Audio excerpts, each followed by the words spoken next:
ప్రభు నామమునకు మహిమ కలుగునుగాక.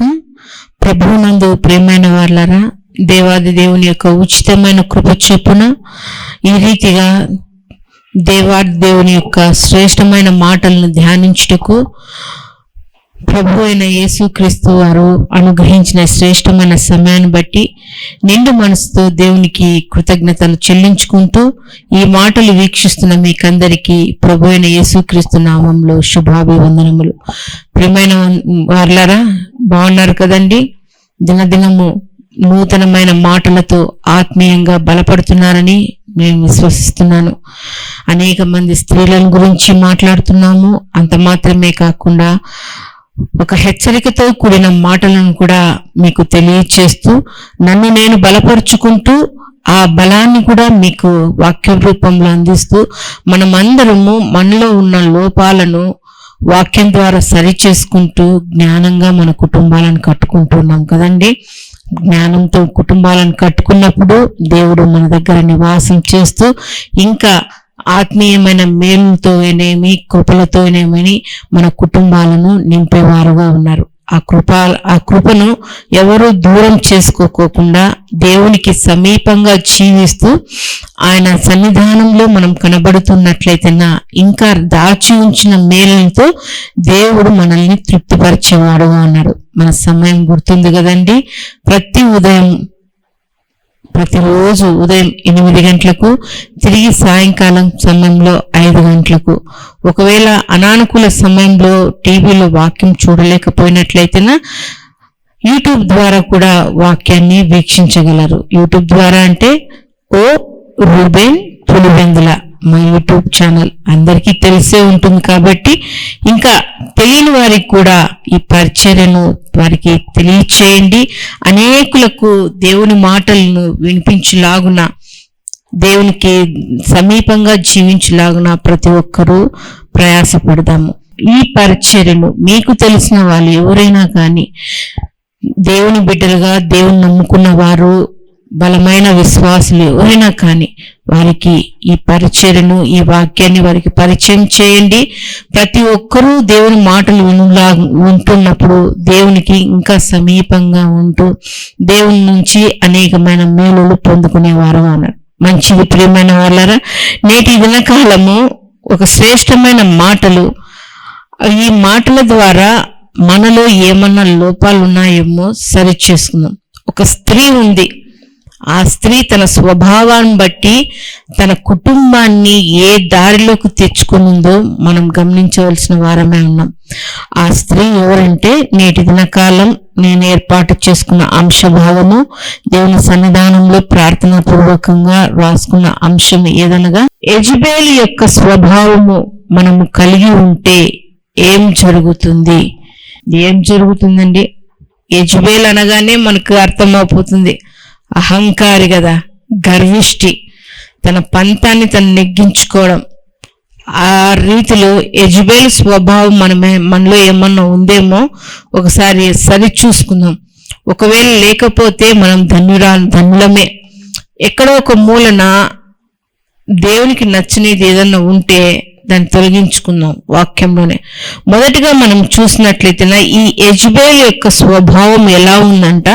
మొదటిగా మనం గమనించినట్లయితే ఆమె తన భర్తను శాసిస్తుంది.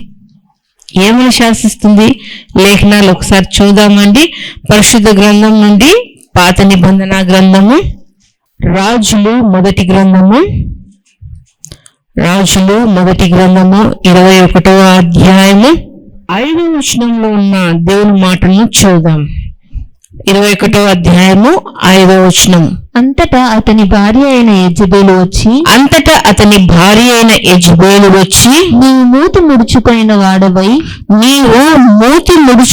వాడవై భోజనము చేయక ఉండదేమని అతని అడగగా అతడు ఆమెతో ఇట్లనెను. చాలండి.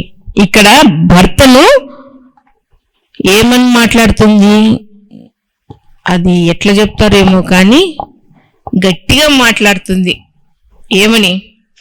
ఏమయ్యా, అన్నం తినుకోకుండా కూర్చొని ఉన్నావేమి? గద్దింపుతో శాసిస్తుంది. ఏమని, ఏమలా ఉన్నావేమి, మూతి ముడుచుకొని కూర్చొని ఉన్నావేమి? మామూలుగా అయితే ఇట్లా గట్టిగా మాట్లాడేది కుటుంబ యజమానుడే. కుటుంబ యజమానుడు భార్యనైనా పిల్లలనైనా గద్దింపుతో అరుస్తారు. మాట విననప్పుడు గట్టిగా ఏం మీకు అర్థం కావడం లేదా, చెప్తా ఉండేదని గట్టిగా మాట్లాడు. ఆ హక్కు కుటుంబ యజమానునికి ఉంది. ఎందుకంటే కుటుంబ యజమానుడు కుటుంబాన్ని నడిపిస్తున్నాడు, పోషిస్తున్నాడు, సంరక్షిస్తూ ఉన్నాడు. ఎలాంటి ఆపదలు కుటుంబానికి దరిచేరుకోకుండా కాపలా కాస్తూ ఉంటాడు కదండి. బిడ్డలకు, భార్యకైనా కుటుంబానికైనా అధికారంతో మాట్లాడే హక్కు కుటుంబ యజమానునికి ఉంది. కానీ ఇక్కడ చూసినట్లయితేనా ఈమె అధికారం చేతబట్టుకుని అధికారంతో భర్తను శాసిస్తుంది. ఏమలా మూతి ముడుచుకొని ఉన్నావు, ఏమలా ఉన్నావు అంటే ఆ భర్త అంటున్నాడు, అయ్యో నేను ఒక ద్రాక్ష తోటను చూశాను. ఆ ద్రాక్ష తోట ఎవరంట, అక్కడ ఉన్న అతని పేరు నాబోతు. నాబోతు యొక్క ద్రాక్ష తోటను చూశాను, అది నాకు కావాలని అడిగాను. కూరాకులు వేసుకుంటాను, కూర తోట నాటుకుంటాను, నాకిమ్ము అంటే అతను నాకు ఇవ్వను అని చెప్పాడు. అందుకే నేను ఇలా కూర్చొని ఉన్నాను అని. భర్త స్థానం భార్య తీసుకునింది, భార్య స్థానం భర్త తీసుకున్నాడండి. నవ్వు వస్తుంది, కానీ అక్కడ మాటలు వింటున్నప్పుడు నిజమైన స్త్రీలైతే సిగ్గుతో తల ఉంచుకుంటారండి. భర్తకు భయపడే వాళ్ళైతే. నేటి కాలంలో అదే జరుగుతుంది. కొన్ని కుటుంబాలను మేము గమనించినట్లయితే చూస్తూ ఉంటాము. ఒక్కొక్క సందర్భాలలో వారి యొక్క బాధను పంచుకుంటూ ఉంటారు. ఆడపెత్తనం, ఇంట్లో పురుషుల యొక్క పెత్తనం ఉండదు, కానీ ఆడపెత్తనం. దైవజనులు గారు అంటుంటారు, ఆడపెత్తనం గోడ పెత్తనం చాలా నష్టాన్ని కలిగజేస్తుందని. ఆడపెత్తనం అంటే అధికారం చెలాయిస్తారంట స్త్రీలు. భర్త ఏమో కష్టపడి పనిచేసి వచ్చే జీతం అంతా భార్య చేతికిస్తే ఆమె తన కుటుంబాన్ని జ్ఞానయుక్తంతో కట్టుకోక విచ్చలవిడి జీవితానికి అలవాటు పడి తన భర్త యొక్క కష్టాన్ని గుర్తించడం లేదు. ఇంకా డబ్బు కావాలి, ఇంకా డబ్బు కావాలి, ఇంకా సంపాదన కావాలి. ఎందుకు? ఆడంబరాల కోసం. అవి కొనాలా, ఇవి కొనాలా, ఇవి కట్టుకోవాలా, ఇంటిని అందంగా అలంకరించుకోవాలా, వస్తువులతో నింపుకోవాలా అని విచ్చలవిడి జీవితానికే అలవాటు పడుతుంటారు చాలా మంది స్త్రీలు. మనం ఫోన్లలో చూస్తుంటాము, టీవీలలో వార్తల ద్వారా వింటుంటాము. స్త్రీల యొక్క స్వభావాలు, సంపాదన తక్కువైనప్పటికీ ఆ తక్కువ సంపాదనతో జ్ఞానంగా తన కుటుంబాన్ని కట్టుకోవాల్సింది పోయి ఇంకా అధికమైన సంపాదన కోసము అడ్డదారులు తొక్కుతూ ఉంటారు. ఈ యెజబెలు కూడా భర్తను గట్టిగా శాసిస్తుంది. అలా మనం ఉండకూడదండి. ఎఫెసీయులకు రాసిన పత్రిక 5వ అధ్యాయంలో మనం చదివినట్లయితే ఎన్నో సందర్భాలలో మాట మనం చదువుతుంటాం. స్త్రీలారా, భార్యలారా మీ భర్తలకు లోబడి ఉండుడి. స్త్రీల ధర్మం అది, లోబడే తత్వం, అనుకువ కలిగి ఉండాలి, అజమాయిషి చేసే తనమును. ఇలా చేయడం ద్వారా ఆమె యొక్క గుణం ఎలాంటిదంటే గర్వంతో కూడిన స్వభావము తెలియపరుస్తుంది. యెజబెలు జీవితం అంతా గర్వంతో నిండుకునింది. మొదటిగా తన భర్తను శాసించేదిగా ఉంది. మనం మన భర్తలను, మన కుటుంబ యజమానులను శాసించే స్థితిలో ఉండకూడదండి. ప్రేమతో మన పనులు ఏవన్నా కానీ, కుటుంబానికి సంబంధించిన పనులు ఏమన్నా ఉంటే ప్రేమతో వాటిని చేయించుకోలే కానీ శాసించి అధికారంతో, హక్కుతో గట్టిగా అరిచి సాధించుకోకూడదండి. మొదటిగా భర్తను శాసించేదిగా ఉంది. రెండవదిగా ఈమె యొక్క స్వభావం ఎలా ఉందంట, మోసపరిచే స్వభావంగా ఉంది. ఒకే అధ్యాయంలో నుంచే నేను చెప్పుకుంటూ వస్తున్నానండి. యెజబెలు యొక్క స్వభావము 21వ అధ్యాయంలోనే ఉంది కాబట్టి మనకు తెలిసిన వచనాలే. అయినప్పటికీ ఈ శ్రేష్టమైన సమయంలో దేవుడు మనతో హెచ్చరిక చేస్తున్నాడు. ఆ స్వభావాలు ఏమైనా మనలో కలిగి ఉన్నట్లయితేనా ప్రియమైన బిడ్డలారా తీసివేయండి. మొదటిగా భర్తను శాసించే స్త్రీగా ఉంది. రెండవదిగా ఎట్లాంటిదంటే ఈమె యొక్క స్వభావము మోసం చేసే స్వభావం. ఏం మోసం? భర్త మా మాట అనేలోగా ఆమె ఏమని ఇక్కడ చెప్తుందంట, 8వ వచనంలో గమనిద్దాం. 21వ అధ్యాయము 8వ వచనంలో ఆహాబు పేరట తాకీదు వ్రాయించి అతని ముద్రతో ముద్రించి ఆ తాకీదును నాబోతు నివాసము చేయుచున్న పట్టణపు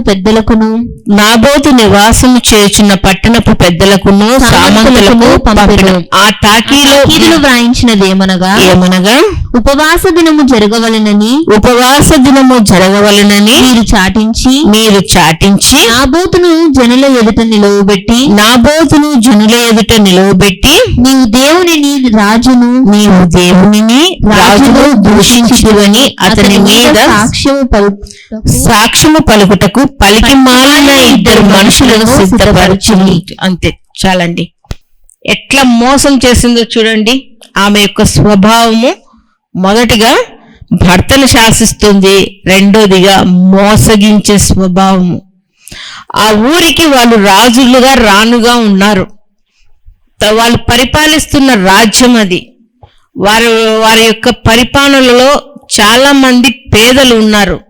పేదలను దీనులను ఆదరించాల్సింది పోయి వాళ్ళ యొక్క ఆస్తిని కాజేయాలని రాజు తాపత్రపడుతుంటే రాణి అయిన ఈ యెజబెలు తన భర్త యొక్క మనసును మార్చాలి. అయ్యా, మన బిడ్డలండి, మన రాజ్యంలో నివసిస్తున్న వారు, అలాంటి వారి యొక్క ఆస్తితో మనకేం పని, ఇంకా మనమే ఇద్దాము అని చెప్పాల్సింది పోయి ఆ భర్త మూతి ముడుచుకొని ఉన్నాడని తెలుసుకొని ఒక మోసముతో కూడినది ఒక ఉపాయం పన్నింది.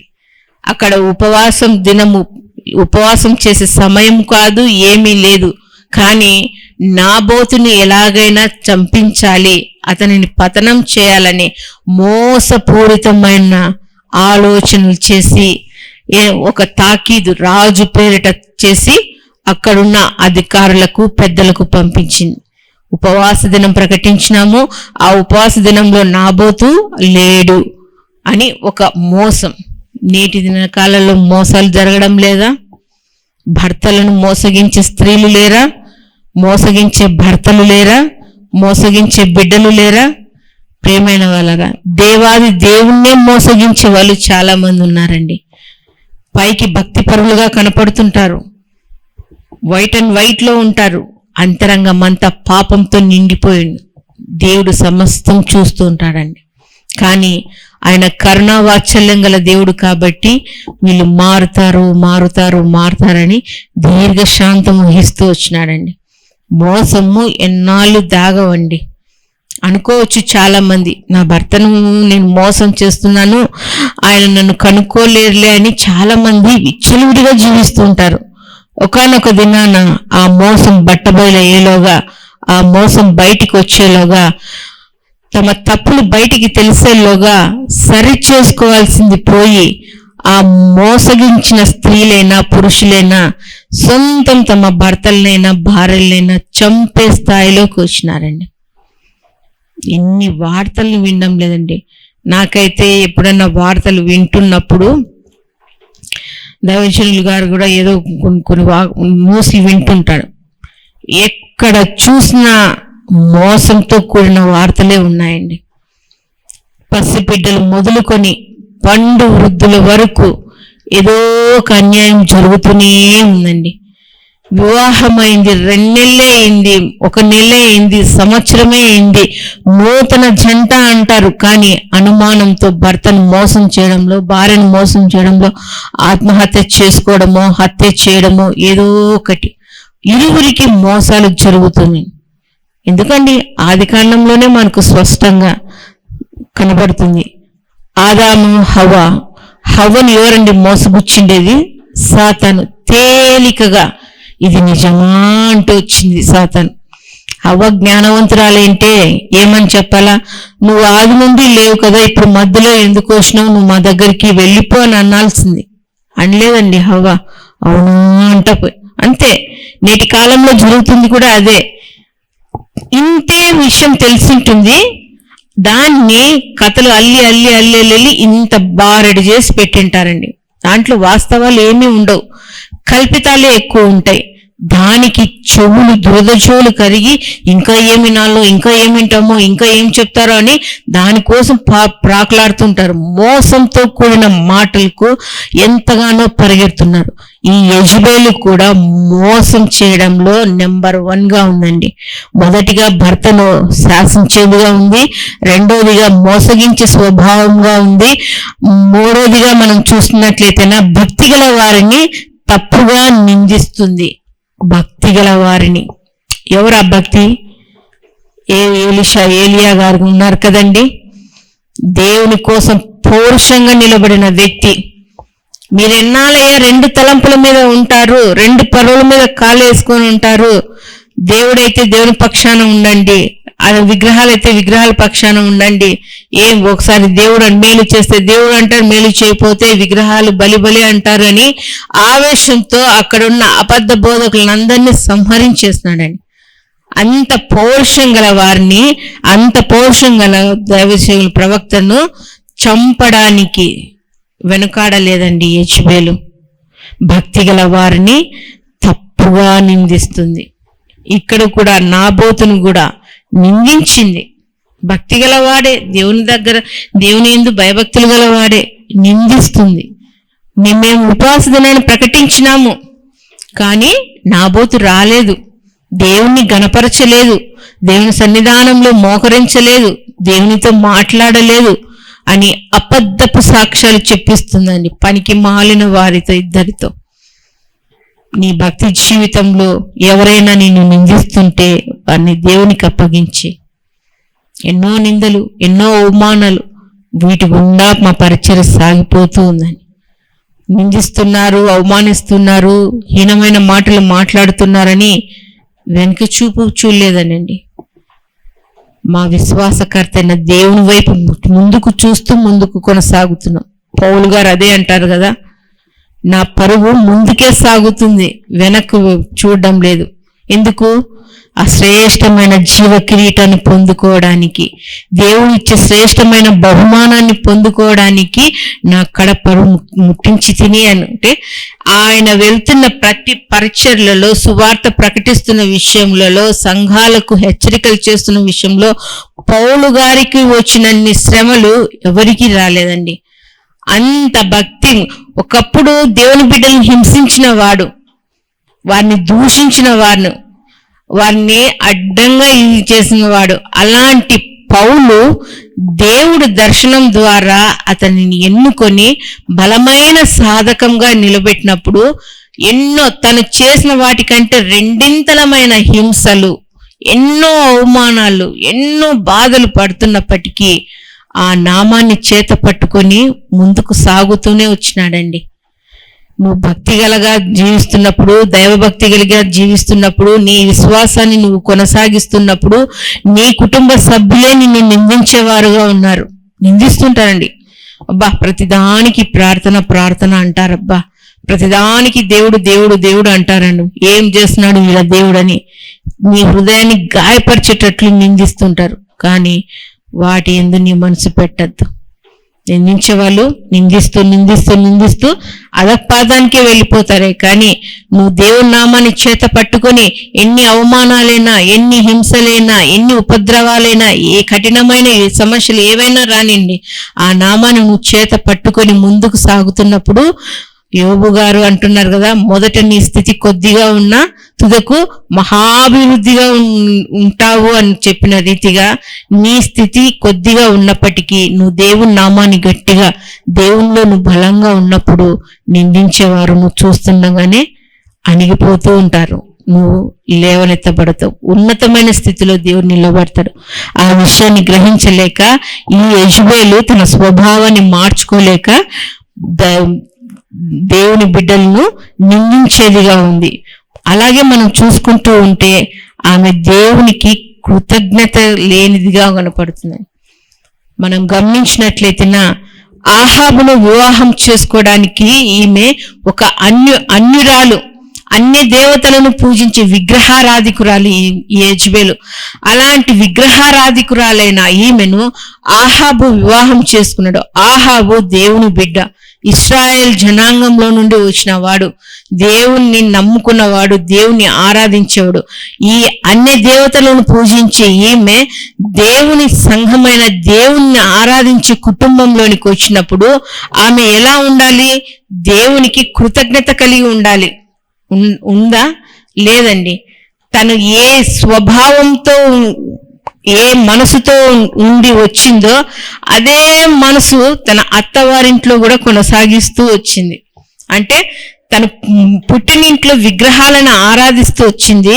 అదే విగ్రహాలను తన మెట్టినింట్లో కూడా, అత్తగారింట్లో కూడా ఆరాధిస్తూ వచ్చింది. నిజ దేవుని దగ్గర తన విగ్రహారాధన వదిలేయక, నిజ దేవుణ్ణి తన హృదయంలో ప్రతిష్ఠించుకొనక అన్య దేవతల్ని ఆరాధిస్తూ వచ్చింది.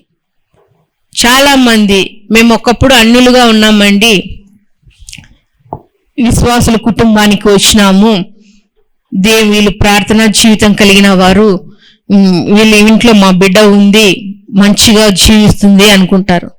కానీ ఆ అన్యులుగా వచ్చిన వాళ్ళు ఇక్కడ దేవుళ్ళు బలంగా ఉన్న వాళ్ళని వాళ్ళ వైపుకు మళ్ళవలేదు, కానీ వీళ్ళ వైపు వీళ్ళు మర్చేస్తారండి. అంటే అన్యుల వైపుకే తిప్పేసుకుంటారు చాలా మంది. మనకు బాగా పరిచయం కదండి సొలొమోను, రాజైన సొలొమోను గారు. మంచి జ్ఞానవంతుడు, అంత సుబుద్ధి గలవాడు.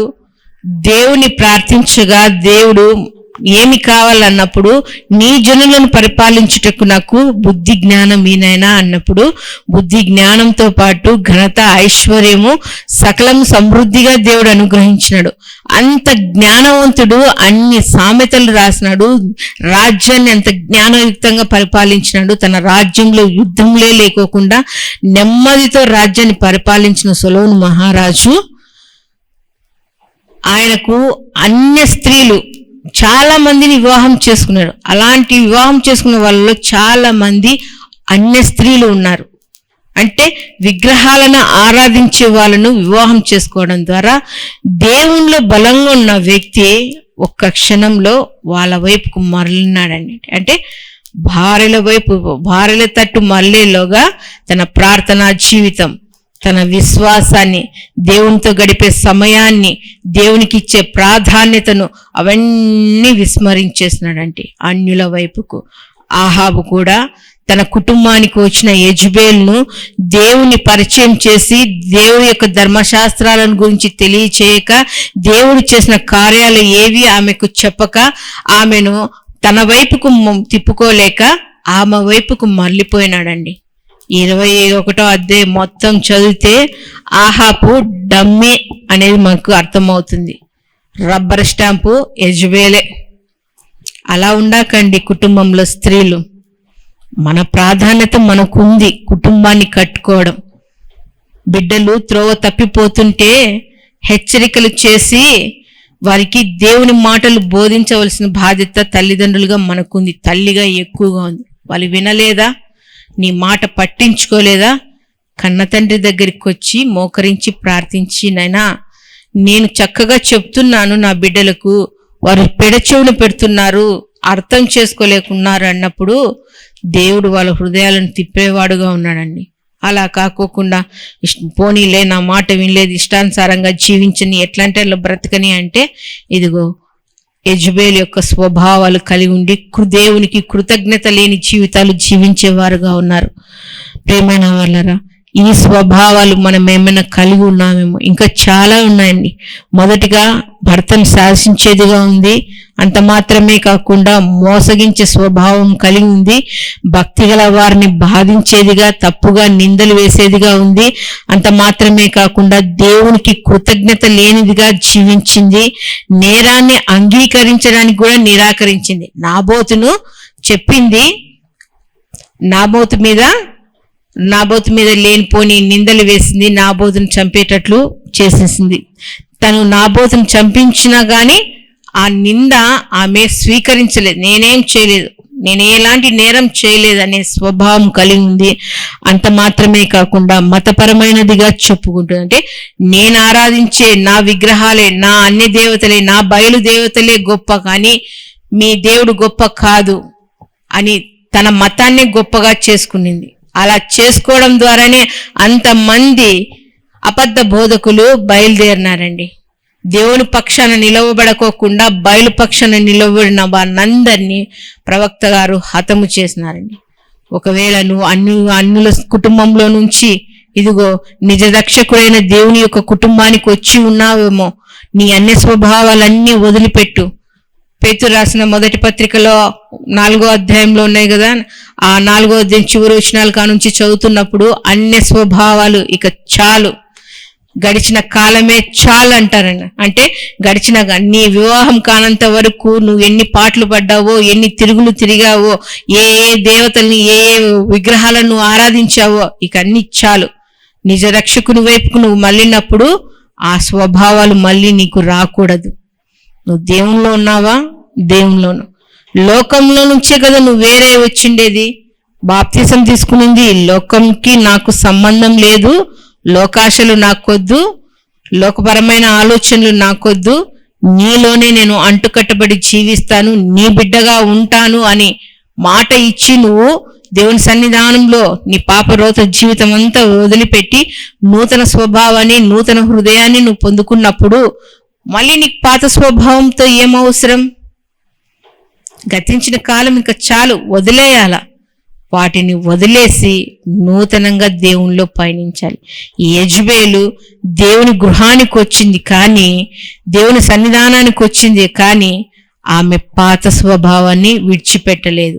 ప్రియమైన వాళ్ళరా, ఈ స్వభావాలలో ఏవైనా మనం కలిగి ఉన్నట్లయితేనా దేవా దయతో వీటిని తొలగించండి.